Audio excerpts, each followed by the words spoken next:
Hey, I'm Trey. I would like to discuss the Buffalo, New York mass shooting killing incident from a police perspective.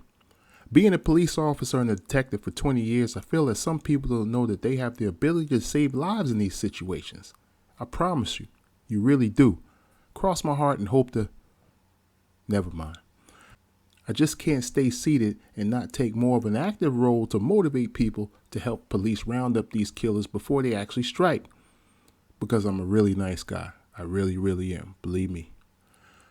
I would like to start off by saying that I'm sorry for all the fallen victims and their families.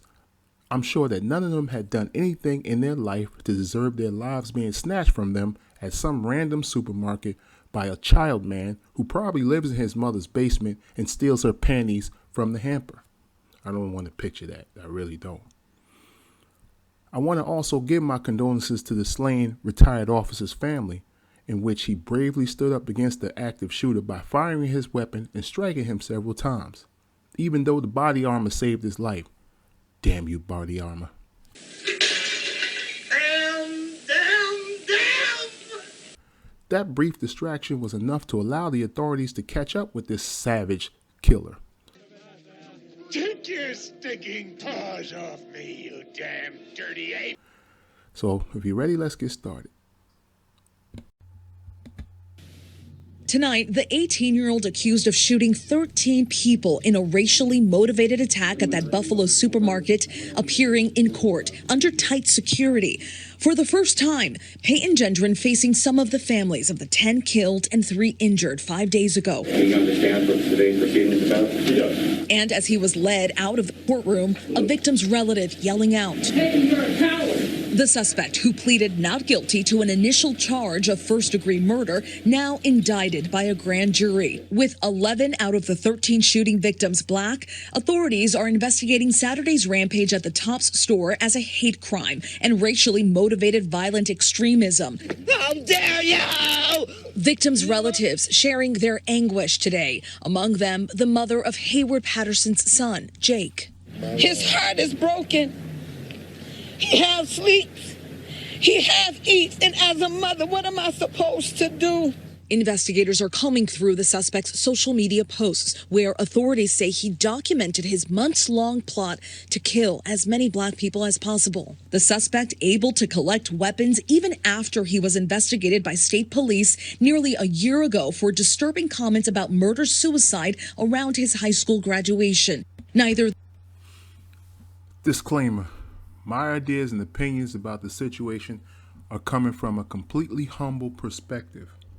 I'm not a psychiatrist or a therapist, although sometimes I feel I am, but I'm sure that doesn't qualify. But they do say that manifestation works. Also, by no means am I trying to offend anyone or take any sides in said incident. Ultimately, everyone is a victim when it comes to these type of heartfelt events. Obviously, this goes without saying, except the actor and anyone who aids and conspires with him. I want to cover is pertaining to the future events. I'm sure it will happen again.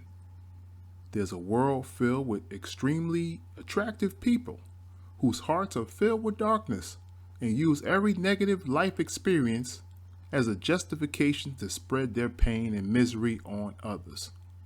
Thank you. This handsome fella took himself off the available market. Sorry, ladies, you're just going to have to get over it. This is just the way the world is.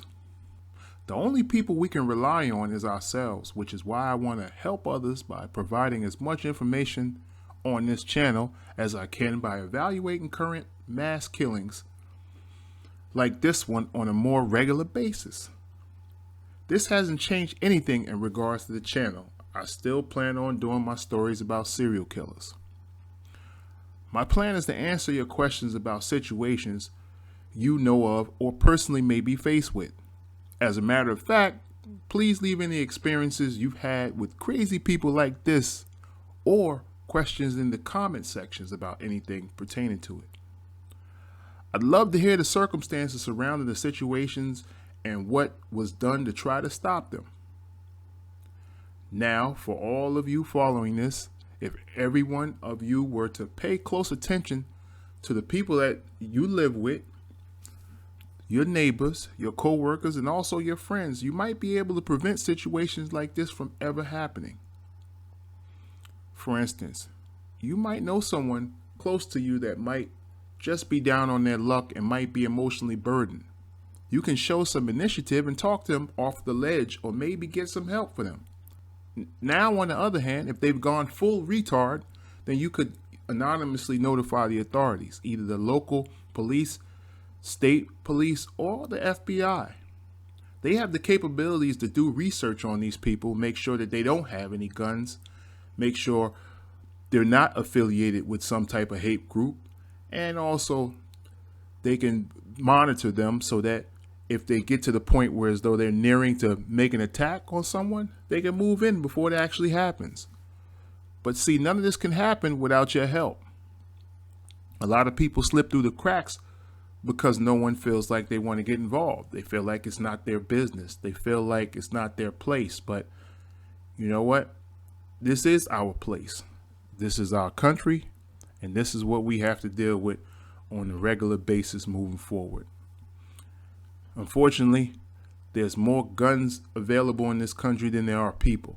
So to think that this won't happen again would be naive on our part, to say the least.